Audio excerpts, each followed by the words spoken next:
The man who had everything, Jack Harrison, stood on the balcony of his lakeside home, watching the sun set over Lake Travis. At 41, he had everything a man could dream of: a tech company worth $500 million, a stunning modern house that had been featured in design magazines, and a reputation as one of Austin's most successful entrepreneurs. His dark hair had just a touch of gray at the temples, giving him a distinguished look that matched his tailored suits and confident manner. His company, TechBridge Solutions, had revolutionized how small businesses manage their digital presence, and investors were constantly calling with new opportunities. 8 years ago, he had married Claire Bennett, and that decision had seemed as perfect as everything else in his life. Claire had been a talented graphic designer with her own small agency when they met at a networking event. She was beautiful, creative, and had a warmth that drew people to her. Her chestnut brown hair caught the light in ways that made her seem to glow, and her green eyes sparkled when she talked about her work. She understood the demands of running a business, or so he had thought. After their wedding, she had gradually scaled back her agency work, eventually closing it completely to focus on managing their home and supporting his growing empire. Now, as Jack sipped his evening coffee, he mentally reviewed his schedule for the coming week. Board meetings on Monday and Wednesday, investor presentations on Tuesday, and a conference in San Francisco on Friday. Claire would handle everything at home as she always did. She would make sure his clothes were ready, his meals were prepared, and their social calendar was managed with perfect precision. It was a well-oiled machine, their life together, efficient and successful. The message that changed everything the next morning started like any other Saturday. Jack woke at 6:30, his internal clock never needing an alarm. Claire was still sleeping, her face peaceful against the white pillowcase. He moved quietly through their morning routine. But when he reached for his phone charger on the nightstand, he realized it had finally stopped working. The cord had been fraying for weeks, and today it gave up completely. "Claire," he called softly, "do you have a charger I can use?" "On my nightstand," she mumbled. Still half asleep, Jack walked around to her side of the bed, reaching for the white charging cable plugged into the wall. But as his hand touched it, Claire's phone lit up with an incoming text message. The preview was right there on the lock screen, impossible to miss. "D, you are stronger than you realize. Remember what we discussed yesterday? You matter." Jack froze, his hand still on the charger. His heart started pounding in his chest. D? Who was D? And why was someone sending his wife messages about strength and mattering? The words themselves seemed innocent enough, but there was an intimacy to them that made his stomach drop. Someone was having deep conversations with Claire, personal conversations. The kind of conversations that spoke of struggles and support. He grabbed the charger with shaking hands and returned to his side of the room. Downstairs, he could hear Claire moving around in the kitchen, humming a tune he didn't recognize. When had she started humming again? He couldn't remember the last time he had heard her do that. In fact, when had he last really paid attention to the small details of his wife's daily life? The investigation begins throughout the day. Jack found himself watching Claire with new eyes. She moved through their home with practiced grace, preparing meals, tending to the small herb garden on their kitchen windowsill, reading in the sunroom. But now he noticed things he had missed before. The way she checked her phone more frequently than he remembered, the small smile that crossed her face when she read certain messages, the distant look in her eyes when she thought he wasn't watching. At dinner, Jack tried to engage her in conversation. "How's your day?" "Good," Claire replied, her standard answer. "I finished that novel you bought me last month. Worked in the garden for a while. What did you think of the book?" She looked up, surprised by the follow-up question. It was interesting. About a woman who rediscovers herself after losing everything she thought defined her. There was something in the way she said it, a weight to the words that made Jack wonder if she was talking about more than just a story. But before he could dig deeper, her phone buzzed on the table. She glanced at it, and that smile flickered across her face again before she caught herself and turned the phone face down. Jack asked, "Fine. Just a reminder about something I need to do next week." But Jack was almost certain the notification hadn't been from a calendar app.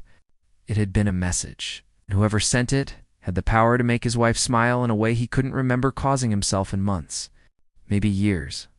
Suspicions take root that night, lying in bed beside Claire. Jack stared at the ceiling and tried to make sense of what he knew. Someone named Dee was texting his wife with encouraging messages about strength and worth. Claire was happier than he had seen her in a long time.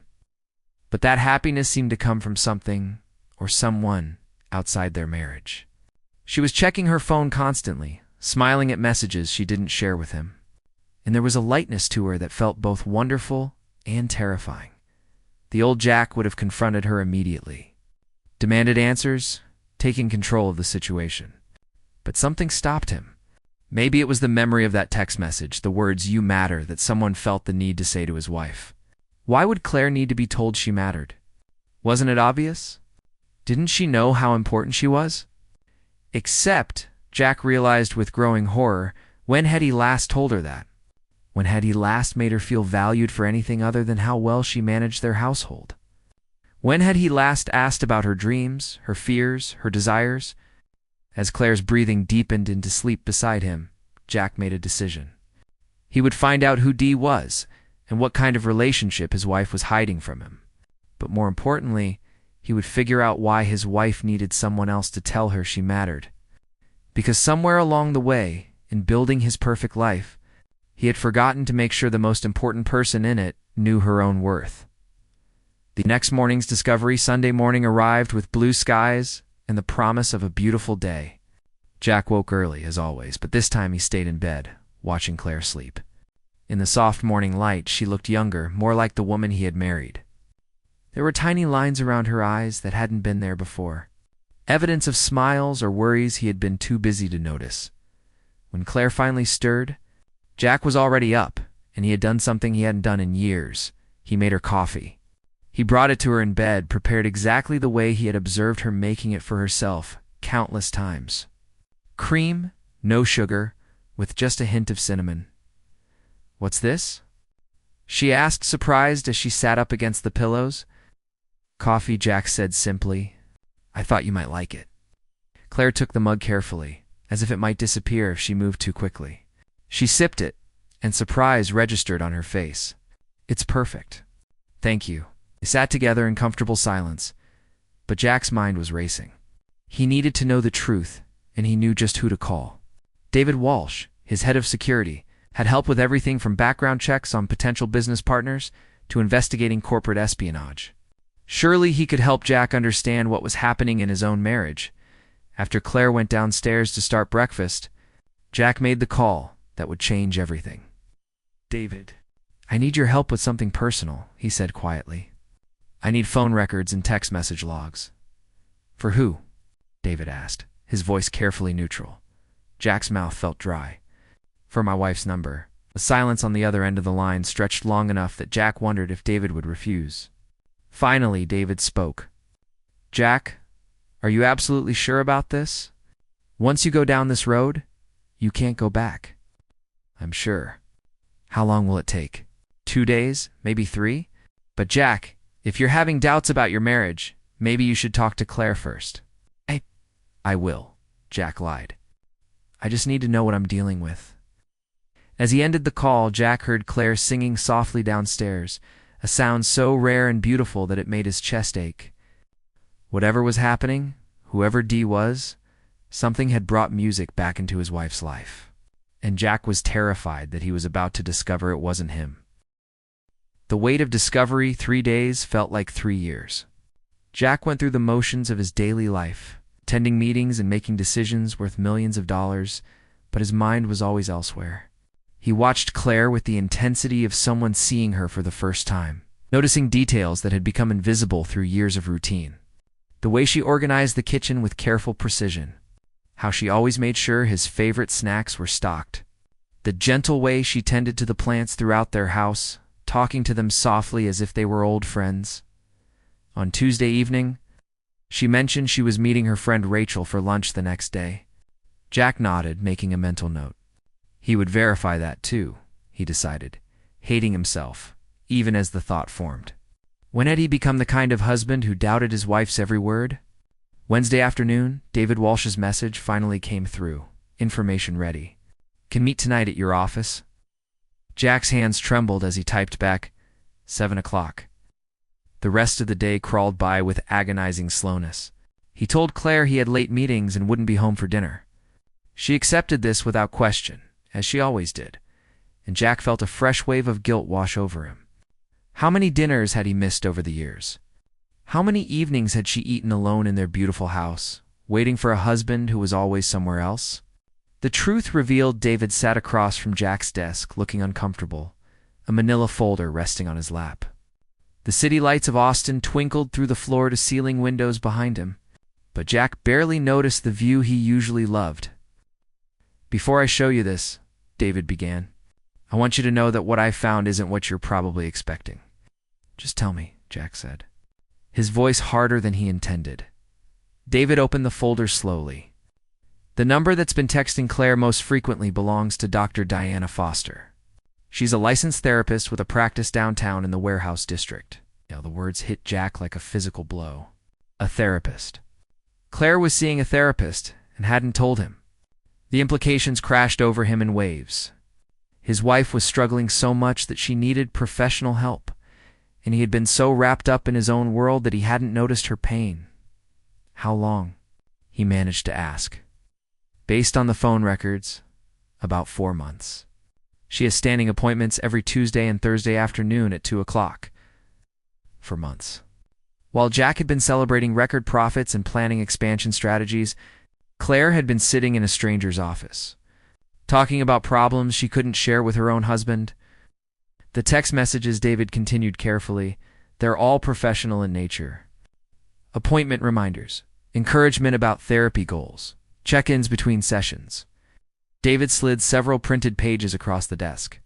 Jack forced himself to read through them, each message another knife to his heart. "Dr. Foster, remember, setting boundaries is healthy. Your feelings are valid. Dr. Foster, you don't have to shrink yourself to make others comfortable. Take up space. Dr. Foster, depression isn't weakness, Claire. It's an illness that responds to treatment and support." Depression. The word seemed to pulse on the page. Claire was depressed, and Jack hadn't seen it. Or worse, he had seen the signs and dismissed them as contentment, as satisfaction with the comfortable life he provided. "There's more," David said quietly. "I also looked into her other activities, like you asked." "What about them?" "The lunch with Rachel yesterday?" "Rachel moved to Portland 6 months ago. The restaurant charges on your credit card show Claire's been eating alone and telling you she was with friends." Jack's vision blurred. His wife was so lonely that she was inventing social connections. Eating by herself in restaurants, and then coming home to lie about having spent time with friends who no longer lived in the city? How did I not see this? The question came out as barely a whisper. David leaned forward, his expression sympathetic. "Jack, when was the last time you asked Claire how she was really feeling? Not how was your day, but actually sat down and listened to her answer." Jack couldn't remember. Conversations with Claire had become exchanges of information, logistics, schedules. When had he stopped asking about her hopes and dreams? When had he stopped caring about the woman behind the perfect wife? "There's one more thing," David added. "The GPS data from her car shows she's been taking long drives, sometimes for hours, with no destination. Just driving around the city." The image of Claire alone in her car, driving aimlessly through Austin streets, perhaps crying, desperately trying to escape a home that felt like a prison, made Jack feel physically ill. The confrontation with himself after David left. Jack sat alone in his office as the city lights blurred into streaks through his tears. He had built an empire, accumulated wealth and success that most people only dreamed of. And in the process, he had destroyed the one thing that actually mattered. His wife was drowning, and he had been standing on the shore, congratulating himself on how well everything was going. He thought about all the evenings he had spent in this office while Claire was at home alone. All the business trips where he had patted himself on the back for being a good provider while she slowly disappeared into herself. All the times he had dismissed her quiet moods as contentment, when they were actually silent screams for help. His phone buzzed with a text from Claire. "Dinner is in the fridge if you're hungry when you get home. Hope your meetings went well." Same polite, considerate message she always sent. How long had she been performing happiness for his benefit? How long had she been slowly dying inside while maintaining the perfect facade he expected? Jack stood abruptly, grabbing his jacket. He needed to go home. He needed to see his wife with these new eyes, this terrible knowledge. But as he rode the elevator down to the parking garage, a new fear gripped him. If Claire was this unhappy, if she had been hiding her depression this expertly, what else didn't he know? What other parts of her inner life had she learned to keep hidden from the husband who never bothered to look? The silent dinner Jack arrived home to find Claire in the living room, curled up on the couch with a book. She looked up when he entered, offering him the same gentle smile she always did. "You're home earlier than I expected," she said. "Are you hungry?"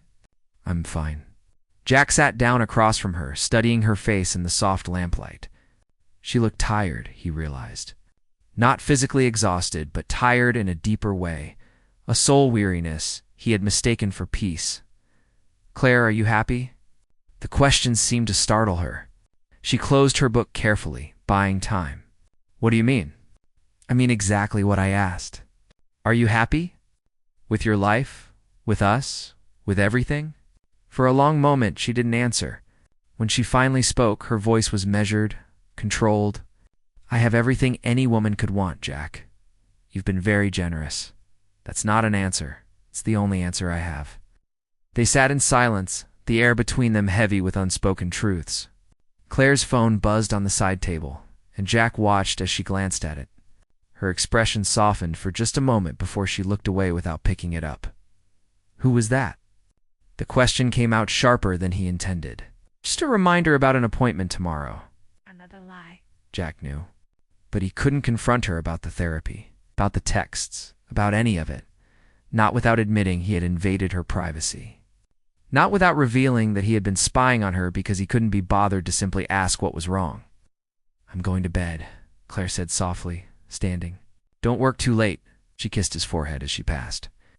A gesture so familiar and yet so hollow that Jack wanted to grab her hand and beg her to stay.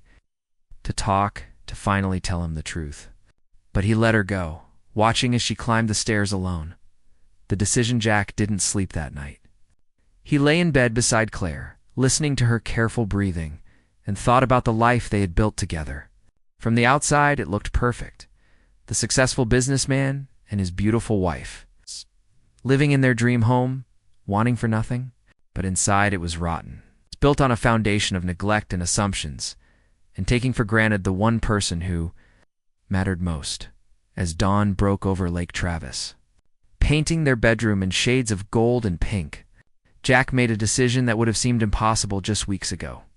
He picked up his phone and called his business partner, Thomas Reynolds. "Tom, it's Jack. I know it's early, but I need to talk to you about something important. What's wrong?" Tom's voice was alert, concerned. "Nothing's wrong." "Everything's wrong." "I'm stepping back from TechBridge." Silence. "Then, Jack, what are you talking about?" "I'm stepping down as CEO. You're taking over all operational decisions effective immediately. I'll stay on as chairman, but I'm delegating everything else to you." "Have you lost your mind?" "The company needs you." "No," Jack said firmly, looking at Claire's sleeping form beside him. "My wife needs me. The company needs strong leadership, and you can provide that. But Claire needs her husband, and I've failed at that for too long." Another long silence. When Tom spoke again, his voice was softer. "Are you sure about this?" "I've never been more sure of anything in my life." After ending the call, Jack felt a weight lift from his chest. It wasn't a solution to everything, not even close. But it was a start. It was him finally choosing Claire, finally putting her first. Finally admitting that all the success in the world meant nothing if he lost the woman he loved. Now he just had to figure out how to tell her that he knew about the therapy, about the depression, about the lonely lunches and aimless drives, and more importantly, he had to figure out how to help her heal from the damage his neglect had caused. The morning after Claire woke to find Jack already awake, watching her with an intensity that made her uncomfortable. "How long have you been awake?" she asked. "While." "Claire, we need to talk." Something in his tone made her sit up, pulling the covers around herself defensively. "About what?" "About us. About the fact that I've been a terrible husband, About the fact that you're unhappy and I've been too blind to see it. Claire's face went pale. Jack, I don't know what you mean. Yes, you do. He took her hand gently. I know about the therapy. I know you've been seeing Dr. Foster. She yanked her hand away, betrayal flashing in her green eyes. You've been spying on me? Yes, and I'm sorry for that.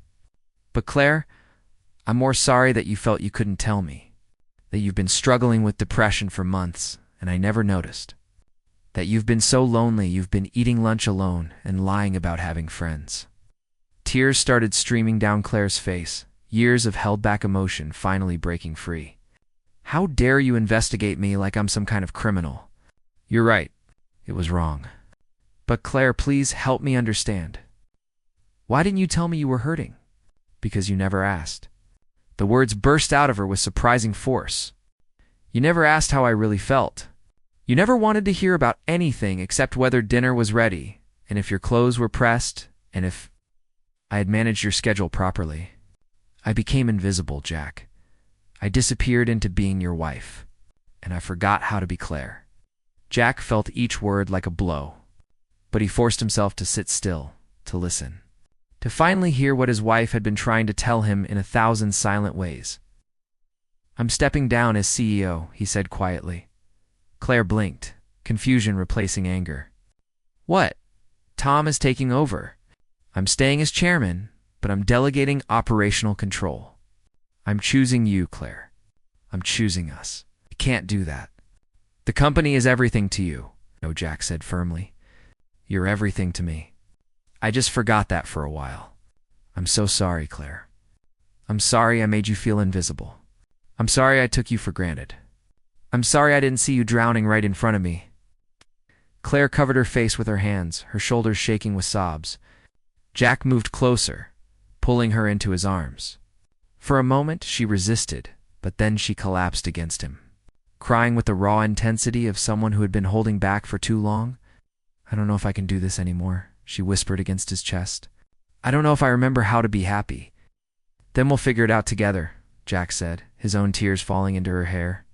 However long it takes, whatever we need to do, we'll figure it out.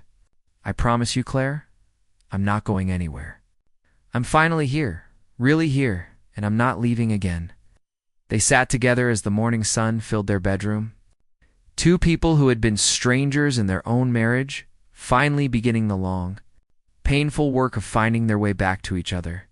The first steps 2 weeks after their tearful conversation. Jack and Claire sat in Dr. Foster's office for their first couples therapy session.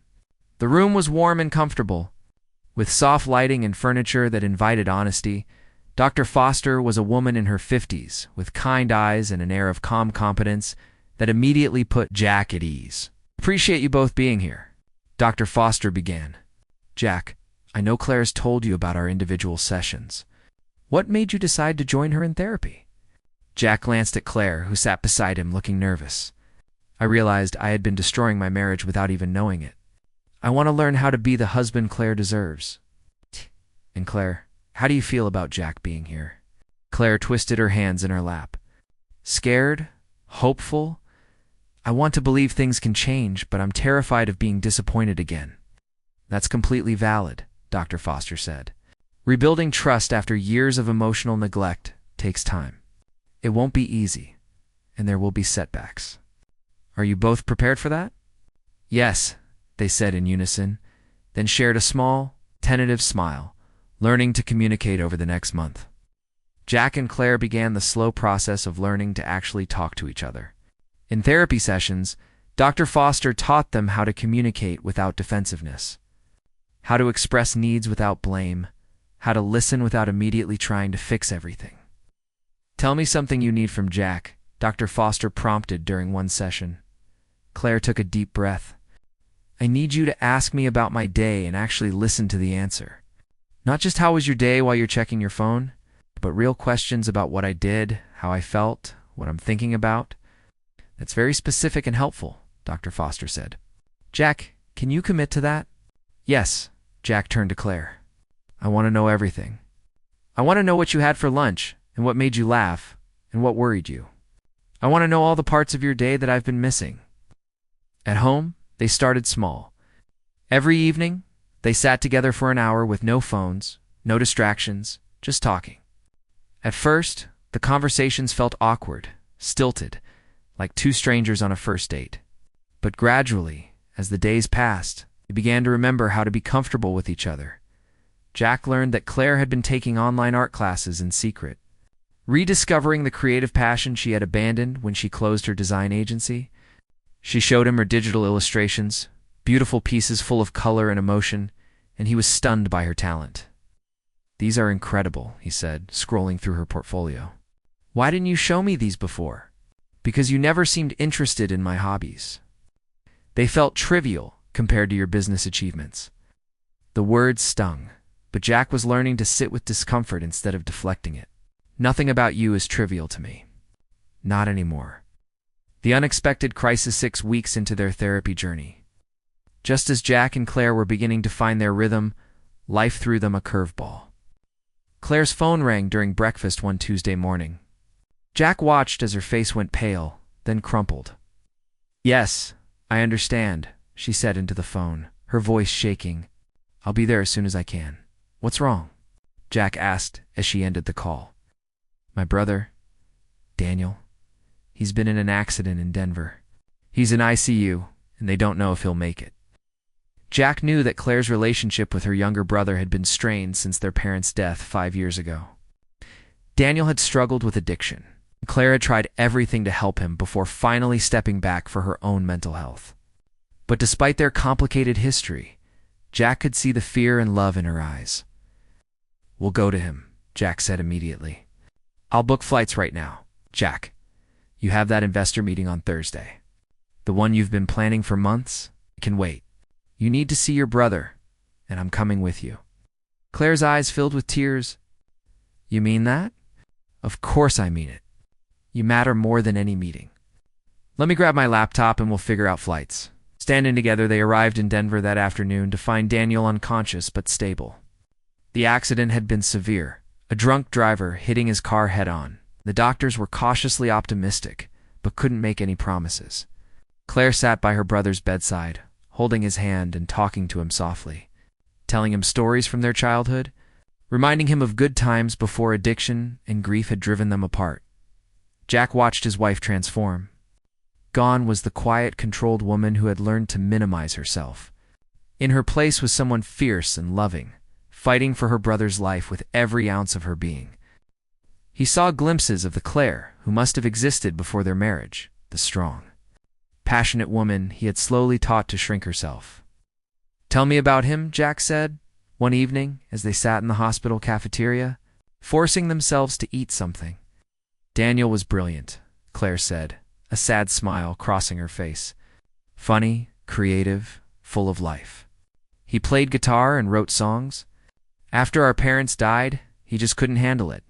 He started using to numb the pain, and everything spiraled from there. You tried to help him. I tried everything. Rehab, interventions, moving him in with me. Nothing worked. Eventually, my therapist told me I had to let go, that I was enabling him by always being his safety net. It was the hardest thing I've ever done, cutting him loose. And now you feel guilty. Feel like I abandoned him when he needed me most." Jack reached across the table, taking her hand. "You did what you had to do to survive. That wasn't abandonment. That was self-preservation. I know that logically, but it doesn't make it hurt any less." They stayed in Denver for 2 weeks. Daniel slowly improved, regaining consciousness and beginning the long road to recovery. During those weeks, something shifted between Jack and Claire. They were a team, supporting each other through exhaustion and fear. Jack called into meetings from hospital waiting rooms. Claire handled medical decisions with a strength Jack had never seen her display. They took turns sleeping, eating, holding each other up when everything felt too heavy. The conversation that changed everything one night. Sitting in uncomfortable hospital chairs at 2 a.m, Claire finally asked the question that had been hanging between them since their first therapy session. "Why now, Jack?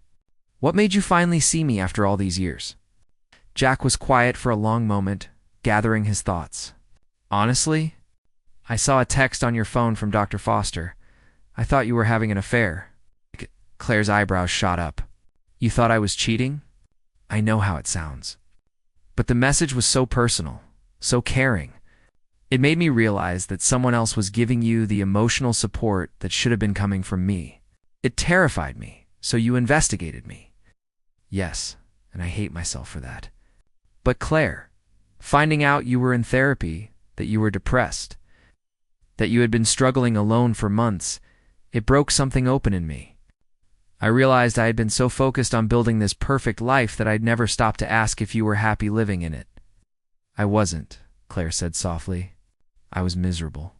I felt like I was disappearing, like I didn't matter to anyone, including myself. You matter to me. You've always mattered. I just did a terrible job of showing it. You're showing it now? Claire reached for his hand. Being here, putting me first, actually listening when I talk, it means everything. I'm going to keep showing it, Jack promised. Every day for the rest of our lives, I'm going to make sure you know how much you matter. A new beginning. When they finally returned to Austin 3 weeks later, everything looked different. Their house, once a showpiece that had never quite felt like home, now seemed sterile and cold. They walked through the rooms they had lived in for years and realized that neither of them liked it very much. What if we sold it? Claire suggested one evening as they stood in their enormous living room. And go where? Jack asked, already knowing he would follow her anywhere. Somewhere smaller, cozier. Maybe one of those older homes near downtown with character and history. Somewhere we can make truly ours. Let's do it. Within a month, they had listed their lakeside showpiece and found a charming 1920s bungalow in the Travis Heights neighborhood. It needed work, but it had hardwood floors and a real front porch and a backyard garden that Claire immediately started planning. They spent weekends painting walls and refinishing furniture, working side by side in a way they never had before. Claire went back to therapy. But now Jack came with her every other week. In individual sessions, she worked on rebuilding her sense of self. In couple sessions, they learned how to be partners instead of roommates. Jack joined a weekly support group for family members of people with addiction, processing his own feelings about Daniel's recovery journey and how to support Claire without trying to fix everything at TechBridge. Tom thrived as CEO. Jack stayed involved as chairman, but limited himself to strategic planning and board meetings. He discovered that stepping back didn't mean the company would fail. In fact, it flourished under fresh leadership while he reclaimed his life outside of work. The garden party 6 months after their return from Denver, Jack and Claire hosted their first party in the new house. It was nothing like the elegant affairs they used to throw in their lakeside mansion. This was a casual backyard gathering with mismatched chairs and homemade food and string lights hanging from the oak trees. Rachel had moved back to Austin, and she came with her husband. Tom and his wife brought their kids. Daniel, now 7 months sober, flew in from Denver where he was working as a counselor at a rehab center. Dr. Foster even stopped by briefly, smiling at the transformation in her patients as the evening wound down. Jack found Claire in the garden she had spent months creating. She was wearing a simple sundress, her hair loose around her shoulders, laughing at something Rachel had said. The sound of her genuine laughter, free and unguarded, made Jack's chest feel full. "Hey," he said, slipping his arm around her waist. "Happy?" Claire looked up at him, and in her green eyes, he saw something he hadn't seen in years. Joy. Real, uncomplicated joy. "Yes, I really am. Good, because I love you. Not the woman you thought you were supposed to be for me, but exactly who you are right now." "I love you too," she said. "The you who finally learned to be present. The you who chooses me every day." They stood together in their imperfect garden, surrounded by friends and family. Their small, imperfect house that felt more like home than their showplace ever had. Jack thought about the man he used to be. The one who measured success in dollars and deals and thought he had everything figured out. That man had been a fool. This man, the one who came home for dinner every night and asked his wife about her day and really listened to the answer. The one who chose love over achievement and partnership over perfection. This man finally understood what success actually meant. Epilogue, the workshop 2 years later. Claire stood in the backyard studio Jack had helped her build. The space was filled with light and color, sketches pinned to every wall. her computer humming with design software she hadn't touched in a decade. She had started taking on freelance clients again, carefully selecting projects that excited her rather than simply paid well. Her online portfolio had caught the attention of a small publishing house, and she was illustrating her first children's book. Jack appeared in the doorway with 2 cups of coffee, prepared exactly the way she liked. "How's it going?" "Good, really good." Claire saved her work and stood, stretching. "I finished the last illustration." "Want to see?" They stood together, looking at her screen, at the colorful images that would soon fill the pages of a book about a girl who learned to find her voice. The story felt personal because it was. Claire had poured her own journey into it, the pain of losing herself and the joy of being found again. "It's beautiful," Jack said. "Just like you. You're getting sappy in your old age," she teased. "I almost lost you, but you didn't. We found each other again," was the real success story. Not the company he built or the money he made, but the marriage he nearly destroyed and then fought to save.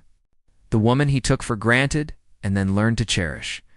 The life they almost threw away and then rebuilt into something better than either of them had imagined possible in the end. That simple message on Claire's phone had saved them both. It had shattered Jack's complacency and forced him to see what he was losing. Sometimes, he thought, the best wake-up calls came in the form of things that terrified you. And the best love stories weren't about perfect people living perfect lives, but about flawed people who chose each other every day, who learned from their mistakes, who rebuilt what was broken into something stronger than before.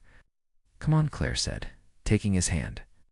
"Daniel's calling in an hour for our weekly check-in, and I want to tell him about the book deal." They walked hand in hand back to the house. To people who had learned the hard way that love wasn't about grand gestures or perfect circumstances, it was about showing up, paying attention, and choosing each other over and over again, especially when it was hard. Jack had thought he had everything when he had money and success. But now, walking into their small house with its creaky floors and imperfect walls, coming home to a wife who was happy and whole and fully herself, he knew what having everything actually meant. It meant this. It had always meant this. He had just been too blind to see it until he almost lost it forever.